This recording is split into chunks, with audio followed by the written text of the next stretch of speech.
अस्सलाम वालेकुम students, welcome back to my YouTube channel. तो आज का हमारा जो टॉपिक है that is about the proteins. ठीक है, तो आप लोगों ने प्रोटीन के बारे में सुना होगा। कभी ना कभी कहीं ना कहीं जो है वो प्रोटीन के बारे में आप लोगों ने ज़रूर सुना होगा। जैसे घरों में हमारी अम्मियाँ कहती हैं कि ये खा लो, दाल खा लो, इसमें प्रोटीन्स होती हैं, सब्ज़ी खा लो, इसमें प्रोटीन्स होती हैं। ठीक है, तो ये वही वाली प्रोटीन्स हैं जिनके बारे में हम आज जो है वो डिटेल में डिस्कस करने वाले हैं। क्या क्या चीज़ें हम इसके बारे में डिस्कस करेंगे अबाउट व्हाट आर प्रोटीन्स, के प्रोटीन क्या होती हैं, क्या इनकी इम्पोर्टेंस है, कहाँ पर मौजूद होती हैं। ठीक है, बायोमॉलिक्यूल, ठीक है, हमें पता है हम फर्स्ट ईयर बायोलॉजी का चैप्टर नंबर 4 बायोमॉलिक्यूल्स के बारे में पढ़ रहे हैं। ठीक है, कार्बोहाइड्रेट्स हमने कंप्लीट डिस्कस कर लिया है, उसकी टाइप्स वगैरह सारी चीज़ें। तो आज जो है वो सेकंड बायोमॉलिक्यूल के बारे में हम डिटेल में डिस्कस करेंगे, that is about the proteins. ठीक है, सो नेक्स्ट हमारे पास इसके बारे में हम इसके स्ट्रक्चर्स के बारे में पढ़ेंगे। ठीक है, इसका जो स्ट्रक्चरल कंपोनेंट होता है उसके बारे में हम पढ़ेंगे।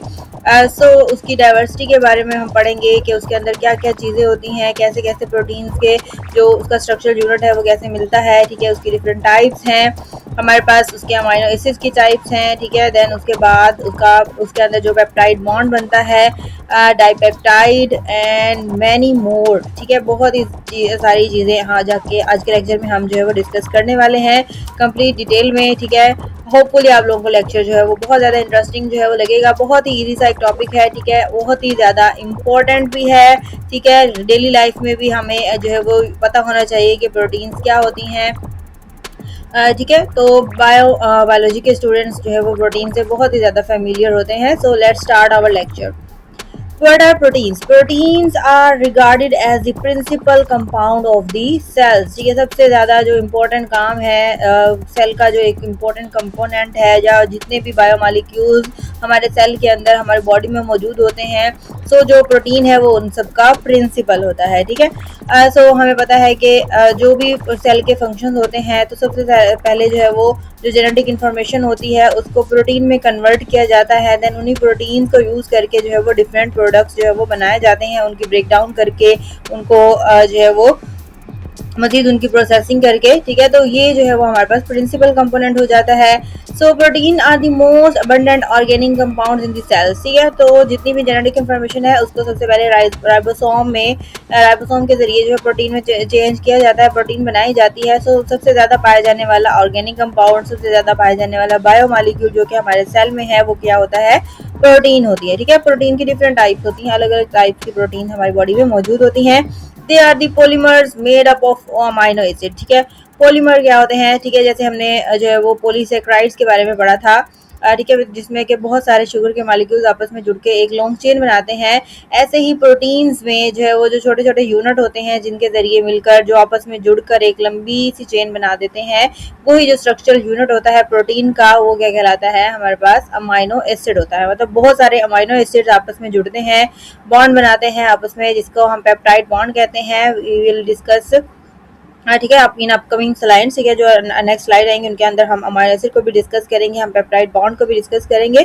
सो अभी फिलहाल यही है कि प्रोटीन जिस चीज़ का पॉलीमर होता है वो क्या होते हैं, हमारे पास अमाइनो एसिड होते हैं। ठीक है, देन अब प्रोटीन को, ये जो प्रोटीन की जो टर्म है वो किसने डिस्कस की थी, किसने जो है वो बताई थी, क्वाइन की थी। ठीक है, that is the J Berzelius. ठीक है, बर्जीलियस जो एक साइंटिस्ट है, जैकब बर्जीलियस जिसे हम कहते हैं, उसने 1938 में जो प्रोटीन की जो टर्म्स है उसको जो है वो यूज़ किया था फर्स्ट टाइम। ठीक है, प्रोटीओज मीन्स होता है molecules of the first rank, मतलब सबसे ज़्यादा इंपॉर्टेंट, सबसे ज़्यादा highly recommended, highly usable, highly abundant जो मॉलिक्यूल्स होता है, जो सबसे ऊपर आता है, उसको हम, उसके लिए एक ग्रीक में वर्ड यूज होता है प्रोटीओज।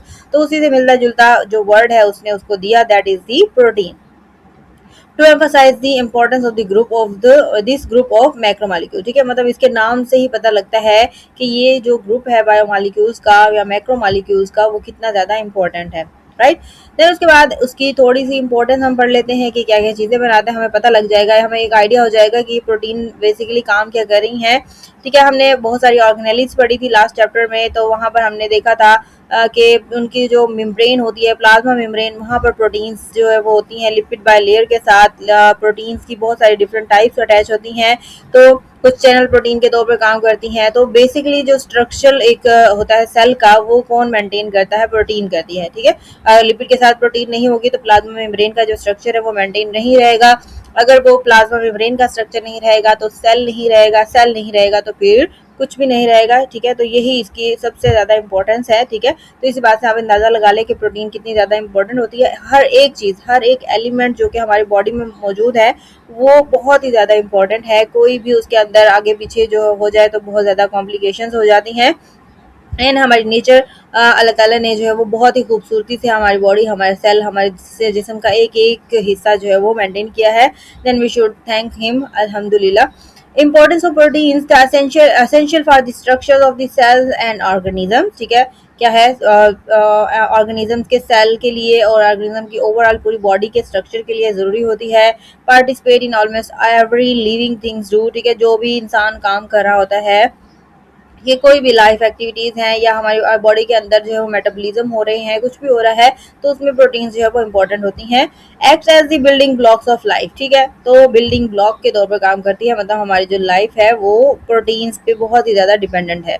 प्रोटीन्स जो है वो हमारी बॉडी में भी बन रही होती हैं, लेकिन उसके अलावा भी हमें बहुत सारी प्रोटीन्स जो है वो इनटेक भी करनी होती हैं, क्योंकि ऐसी बहुत सारी प्रोटीन्स है जो कि हमारी बॉडी नहीं बना सकती और लेकिन उनकी ज़रूरत हमारी बॉडी को होती है। तो इसलिए वो जो फूड है, ठीक है, जो नेचर ने एक निज़ाम बनाया है, तो उस फूड के ज़रिए हमें वो प्रोटीन जो है वो लेनी पड़ती हैं।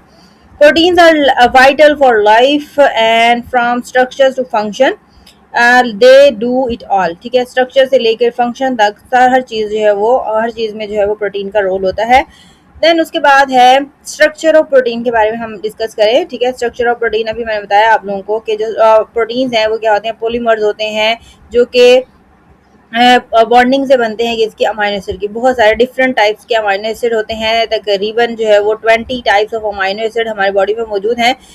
मतलब 20 टाइप्स ऑफ अमाइनो एसिड होते हैं जो कि डिफरेंट वे में, डिफरेंट अमाउंट में, डिफरेंट कंसंट्रेशन में आपस में मिलते हैं, बॉन्ड बनाते हैं, लॉन्ग चेन बनाते हैं और फिर क्या बना देते हैं? वो अल्टीमेटली प्रोटीन बना देते हैं। उनके दरमियान में क्या होती है? इंटरलिंकेज होती है, that is called the peptide bond, ठीक है। उस पेप्टाइड बॉन्ड के जरिए वो अमाइनो एसिड आपस में जुड़ते हैं और इस तरीके से जो है वो पूरी एक लॉन्ग चेन बना देते हैं, right.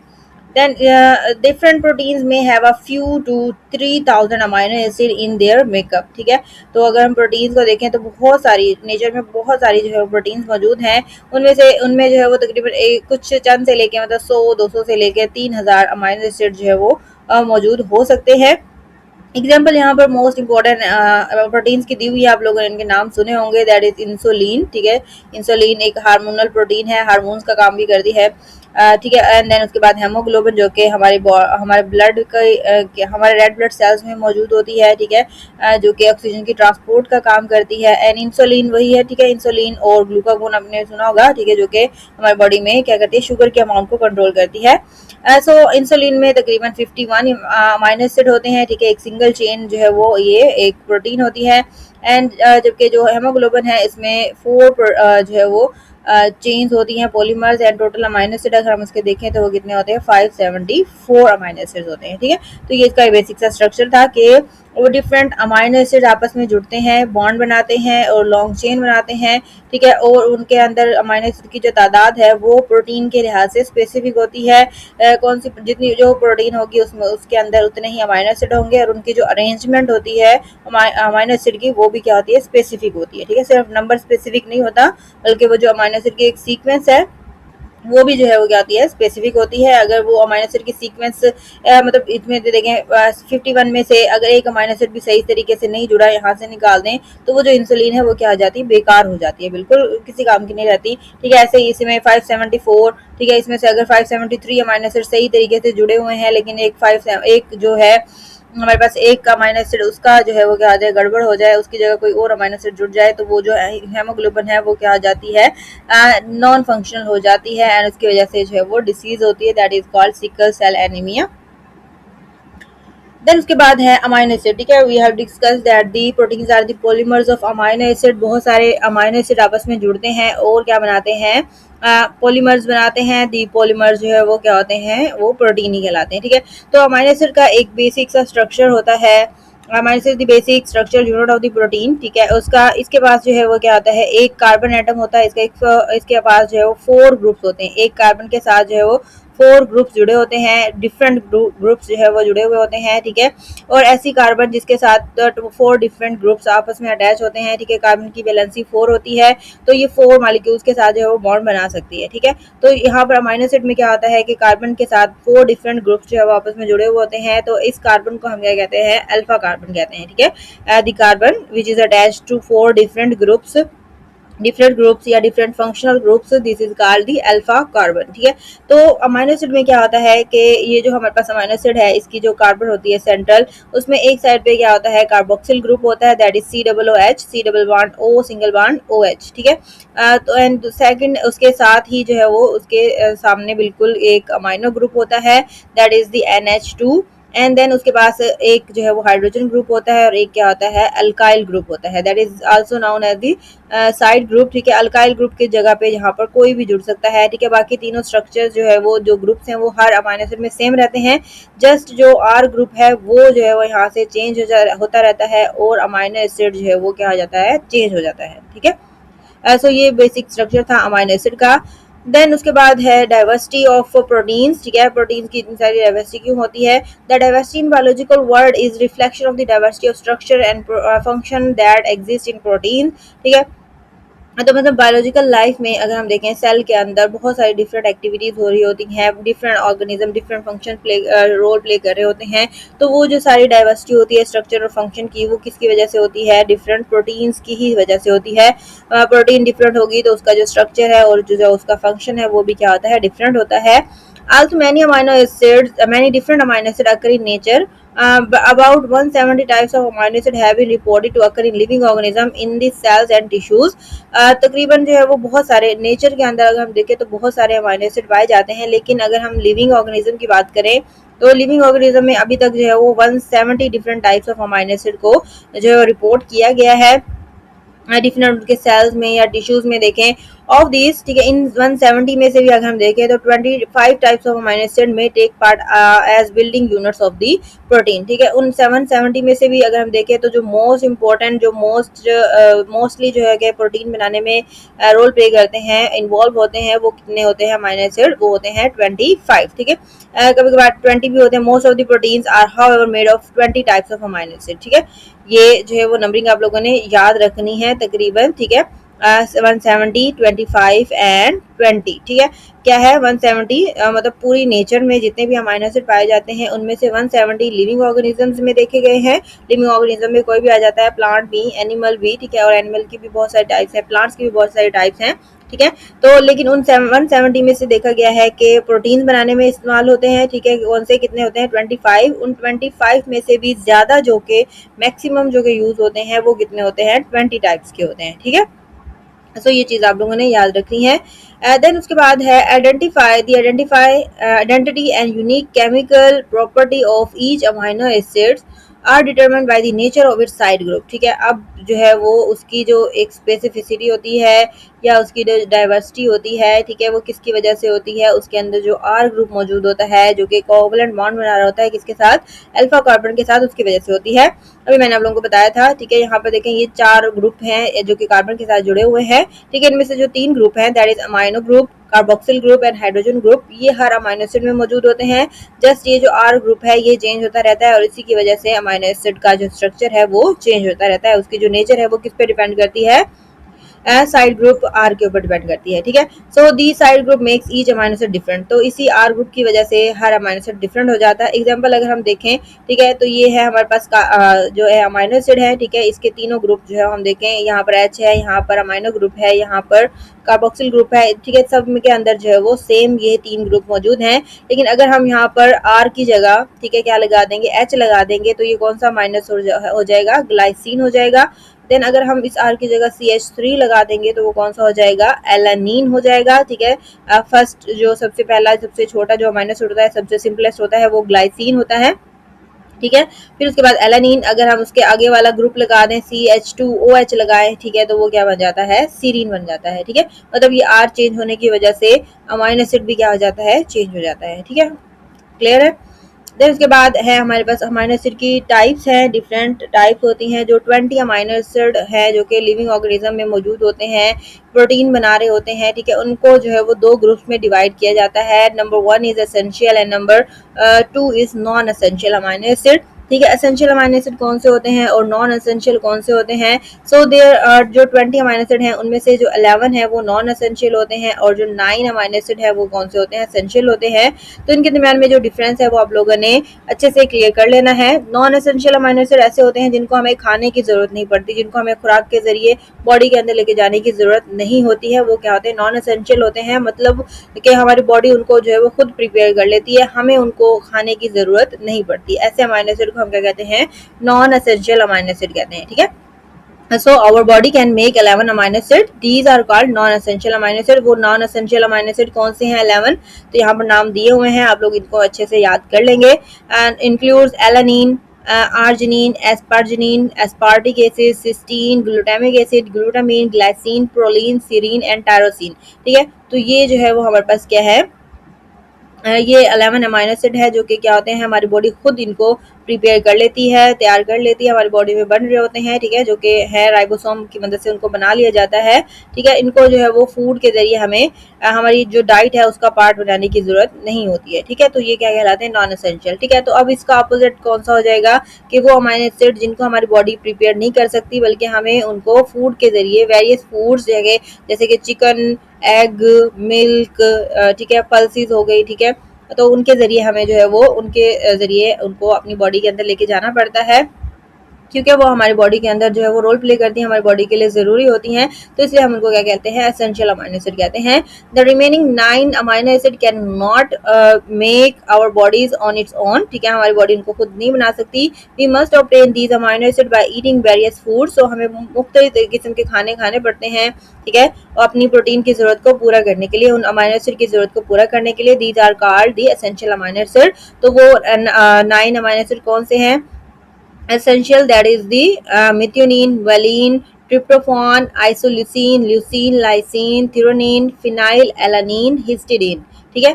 Necessary only for babies, जो हिस्टिडीन है, ठीक है, वो सिर्फ बेबीज के लिए जरूरी होती है, मीन्स के उनकी जो फूड है उसका पार्ट होना चाहिए। सो ये जो है वो सारे टोटल 20 अमाइनो एसिड हैं जो कि हमारी बॉडी बनाते हैं, हमारी बॉडी का एक बहुत ही लिविंग ऑर्गेनिज्म का जो है वो इम्पोर्टेंट जो है वो एक पार्ट है, ठीक है। सो टोटल ये 20 अमाइनो एसिड है, इनमें से 11 कितने कौन से हैं? नॉन एसेंशियल है, और जो 9 है वो क्या है? एसेंशियल है।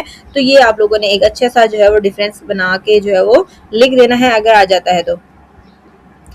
देन नेक्स्ट है हमारे पास पेप्टाइड बॉन्ड, ठीक है। पेप्टाइड बॉन्ड अभी मैंने अब पीछे भी डिस्कस किया था कि प्रोटीन जो है वो पॉलीमर्स होते हैं किसके? अमाइनो एसिड के, और जो अमाइनो एसिड है वो आपस में लॉन्ग चेन बनाते हैं। उनको आपस में जुड़ने के लिए किसी न किसी बॉन्ड की ज़रूरत होती है, जो उनके दरमियान में जो एक बॉन्ड बन रहा होता है, डिहाइड्रेशन एक रिएक्शन हो रहा होता है, ठीक है, उस बॉन्ड को हम क्या कहते हैं? पेप्टाइड बॉन्ड कहते हैं। एक तरह से कोवलेंट बॉन्ड ही होता है वो, ठीक है, लेकिन जो है वो क्या बन रहा है? ये प्रोटीन्स के दरमियान बन रहा है, ठीक है। तो इसलिए हम इसको क्या कहते हैं? अमाइनो एसिड के दरमियान में बन रहा है, तो इसलिए हम इसको क्या कहेंगे? पेप्टाइड बॉन्ड कहेंगे, ठीक है, क्योंकि इसमें क्या होता है जो है वो नाइट्रोजन इन्वॉल्व हो जाता है, नाइट्रोजन, कार्बन, ऑक्सीजन, ठीक है, इस पूरे बॉन्ड में इन्वॉल्व होते हैं, तो इसलिए हम इसको क्या कहते हैं? पेप्टाइड बॉन्ड कहते हैं, ठीक है। 2 अमाइनो एसिड है यहाँ पर देखें, ठीक है, सिंपल है। एक अमाइनो एसिड के कार्बोक्सिल ग्रुप और दूसरे अमाइनो एसिड का जो अमाइनो ग्रुप होता है, ठीक है, उनके दरमियान में क्या होता है? एक जो हाइड्रोक्सिल ग्रुप है उसका OH मॉलिक्यूल, और जो अमाइनो एसिड है, अमाइनो ग्रुप है उसका हाइड्रोजन, ठीक है, वो आपस में मिलते हैं। एक वाटर का मॉलिक्यूल यहाँ से निकल जाता है और ये नाइट्रोजन और ये कार्बन आपस में आके बॉन्ड बना लेते हैं, ठीक है, यहाँ से नजर आ रहा होगा, ठीक है। तो इस नाइट्रोजन और कार्बन के दरमियान में जो बॉन्ड बन जाता है इसको हम क्या कहते हैं? पेप्टाइड बॉन्ड कहते हैं, ठीक है। सो वाटर का एक मॉलिक्यूल यहाँ से रिलीज हो जाता है। A covalent bond that links two amino acid is known as peptide bond। वो covalent bond जो 2 अमाइनो एसिड को आपस में जोड़ के रखता है, जोड़ता है, उसे हम क्या कहते हैं? पेप्टाइड बॉन्ड कहते हैं। Each amino acid has an amino group at one end and a carboxyl group at the other end, ठीक है। तो क्या होता है? हमें पता है कि हर अमाइनो एसिड, ठीक है, जो 2 अमाइनो एसिड का आपस में रिएक्शन होना है, उनकी पोजीशन इन्वर्ट होती है, ओरिएंटेशन थोड़ी सी चेंज हो जाती है। ठीक है, एक अमाइनो एसिड का कार्बोक्सिल ग्रुप और दूसरे अमाइनो एसिड का कौन सा अमाइन ग्रुप, जो अमाइनो ग्रुप होता है वो एक दूसरे के आमने सामने आते हैं। When two amino acid are brought closer, जब उन दोनों को एक साथ लाया जाता है, वो एक साथ आ जाते हैं, ठीक है। ये जो पेप्टाइड बॉन्ड फॉर्मेशन होती है वो राइबोसोम के ऊपर हो रही होती है जब ट्रांसलेशन का अमल होता है, ठीक है। सो जब हम उनको डिस्कस करेंगे आप लोगों को इजीली जो है वो चीज़ भी समझ आ जाएगी। अभी सिर्फ आप लोग इसके ऊपर फोकस करें कि ये दो अमाइनो एसिड है, इनको आपस में एक दूसरे के साथ जब लाया जाता है तो एक अमाइनो एसिड का जो है क्या है कार्बोक्सिल ग्रुप और दूसरे का अमाइनो ग्रुप आपस में रिएक्ट करते हैं। तो एक हाइड्रोक्सिल ग्रुप का क्या होता है OH ग्रुप, ठीक है, हाइड्रोक्साइड ग्रुप और इसका हाइड्रोजन ग्रुप आपस में मिलकर वाटर बना देते हैं। Dehydration synthesis occurs between the amino group of one and of the carboxyl of the second of the amino acid, ठीक है। क्या होता है, एक का जो है वो अमाइनो ग्रुप और दूसरे का, एक का अमाइनो ग्रुप और दूसरे का हाइड्रोक्सिल ग्रुप आपस में क्या करते हैं, डिहाइड्रेशन सिंथेसिस या रिएक्शन करते हैं एंड उसके नतीजे में क्या होता है, यहाँ पर एक बॉन्ड बन जाता है that is known as the peptide bond, ठीक है। तो ऐसे ही अब क्या है डाइपेप्टाइड, हम देख रहे हैं डाइपेप्टाइड क्या होता है, ठीक है। अभी हमने जो एक रिएक्शन देखा था ये, ठीक है, दो अमाइनो एसिड के दरमियान में जो रिएक्शन होता है बॉन्ड एक बन रहा है लेकिन अमाइनो एसिड दो होते हैं तो इसलिए हम इसको डाइपेप्टाइड भी कह सकते हैं। मतलब ये जो मॉलिक्यूल बना है, ठीक है, ये बॉन्ड जो बना है उसको हम पेप्टाइड बॉन्ड कहते हैं, ठीक है। ये जो बॉन्ड बन गया है, ठीक है, उसको पेप्टाइड बॉन्ड कहते हैं और दो अमाइनो एसिड आए हैं तो इसलिए हम इस मॉलिक्यूल को, इसके नतीजे में जो बनने वाला मॉलिक्यूल है एक पेप्टाइड बॉन्ड से, उसको हम क्या कहते हैं, डाइपेप्टाइड कहते हैं, ठीक है। सो लाइक यहाँ पर देखें ग्लाइसिन और एलानिन दो अमाइनो एसिड है, इनका आपस में हमने रिएक्शन करवाया, हाइड्रोजन वाटर यहाँ से रिलीज हो गया और ग्लाइसिन और एलानिन ने मिलकर क्या बना दिया है, ग्लाइसिल एलानिन, यानी कि जो कि क्या बना दिया है, एक डाइपेप्टाइड बना दिया है, ठीक है। सो अब इनके भी देखें ये जो हमारे पास डाइपेप्टाइड है उसका एक अमाइनो ग्रुप एक साइड से फ्री होता है और दूसरी साइड से हाइड्रोक्सिल ग्रुप भी फ्री होता है, तो ये मजीद जो है वो आगे भी बॉन्डिंग जो है वो बना सकते हैं। Like disaccharide, the production of a dipeptide is dehydration synthesis. Disaccharide जब बना था, ठीक है, पीछे हमने डिस्कस किया था, ठीक है, डाइसेक्राइड बनता है तो उसमें भी डिहाइड्रेशन होती है, तो इसमें भी ऐसा ही अमल होता है, वाटर का मॉलिक्यूल निकल रहा होता है। The amino acid which are linked by peptide bond are called peptides, ठीक है, जो पेप्टाइड बॉन्ड बनाते हैं उनको हम पेप्टाइड कहते हैं। Dipeptide is found by the linkage of to amino acid, ठीक है। अब सिंगल अमाइनो एसिड तो वो पेप्टाइड बॉन्ड बना भी नहीं सकता, वो दूसरे मॉलिक्यूल के साथ ही बनाएगा, ठीक है। तो दो मॉलिक्यूल जब पेप्टाइड बॉन्ड के साथ जुड़ जाते हैं तो उसको हम क्या कहते हैं, डाइपेप्टाइड कहते हैं। A dipeptide has an amino acid at one end and a carboxyl group of the other. So both reactive reactive pair available for the further peptide bonds, ठीक है। अभी मैंने ये बताया था कि दोनों के एंड फ्री हो जाते हैं, कार्बोक्सिल ग्रुप भी फ्री होता है, अमाइनो ग्रुप भी फ्री होता है, तो इसके नतीजे में जो कि मजीद जो है वो ये फ्री होते हैं, मजीद अमाइनो एसिड यहाँ पर आकर जुड़ सकते हैं, ठीक है, और फिर ये जो है वो पॉलीपेप्टाइड भी बन सकता है, ठीक है। ये हो गया डाइपेप्टाइड, ठीक है, एग्जांपल यहाँ पर दी हुई है उसकी, वही सारी चीजें हैं यहाँ पर अभी हमने पीछे जो डिस्कस की थी डाइपेप्टाइड। देन उसके बाद है पॉलीपेप्टाइड, ठीक है। अब वो डाइपेप्टाइड था, दो अमाइनो एसिड के दरमियान में जब बॉन्ड बना तो वो क्या हो गया, डाइपेप्टाइड हो गया, ठीक है। अब बहुत सारे अमाइनो एसिड जब आपस में जुड़ेंगे तो वो क्या कहलाएगा, हमारे पास पॉलीपेप्टाइड कहलाएगा, clear.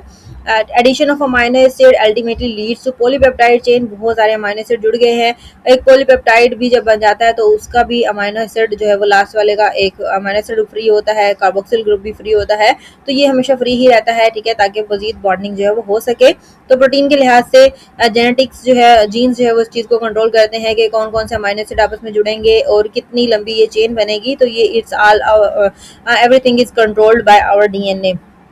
A protein is composed of one or more polypeptide chains. Insulin protein contains two polypeptide chains, while hemoglobin proteins have four polypeptide chains. Insulin में दो polypeptide chains होती हैं और hemoglobin में 4 होती हैं, ठीक है, यहाँ पर ये दिखाई हुई है, ठीक है। इन दोनों के दरमियान में जो है वो फिर बॉन्डिंग हो जाती है, ठीक है, दोनों चेन्स आपस में हाइड्रोजन बॉन्डिंग के जरिए जुड़ी हुई होती हैं, ठीक है। जैसे ही हेमोग्लोबिन है यहाँ पर 4 इसके अंदर polypeptide chain होती हैं। Polypeptide chains assume different shapes on the basis of number, types and sequence of amino acids. तो इसकी जो है डिफरेंट, इनके अंदर अमाइनो एसिड के नंबर, उसकी जो टाइप्स होती हैं, ठीक है, उसकी जो एक अरेंजमेंट होती है, सीक्वेंस होती है, वो हर अमाइनो एसिड, हर प्रोटीन के लिहाज से स्पेसिफिक होती है। It gives different level structure to protein, ठीक है। तो इसके लिहाज से जो डिफरेंट जो प्रोटीन के स्ट्रक्चर होते हैं वो भी जो है वो डिफरेंट हो जाते हैं, ठीक है। और स्ट्रक्चर कौन कौन से होते हैं, स्ट्रक्चरल लेवल्स कौन कौन से होते हैं प्रोटीन के, ठीक है। तो वो हम नेक्स्ट लेक्चर में डिस्कस करेंगे। होपफुली आप लोगों को समझ आ गई होगी, ठीक है। बहुत ही मज़े का, बहुत ही इंटरेस्टिंग जो है लेक्चर था हमारा। अगर आप लोगों को समझ आई हो तो लाजमी आप लोग कमेंट करेंगे आप लोगों को ये चैनल कैसा लगा है। चैनल को लाजमी सब्सक्राइब करें, अपने रिव्यूज़ लाजमी शेयर किया करें ताकि मुझे थोड़ी सी मोटिवेशन मिले, ठीक है। आपकी टीचर्स जो है वो यहाँ पर मौजूद है आप लोगों के सारे क्वेश्चन का आंसर देने के लिए, ठीक है। Thank you so much. अल्लाह हाफिज़।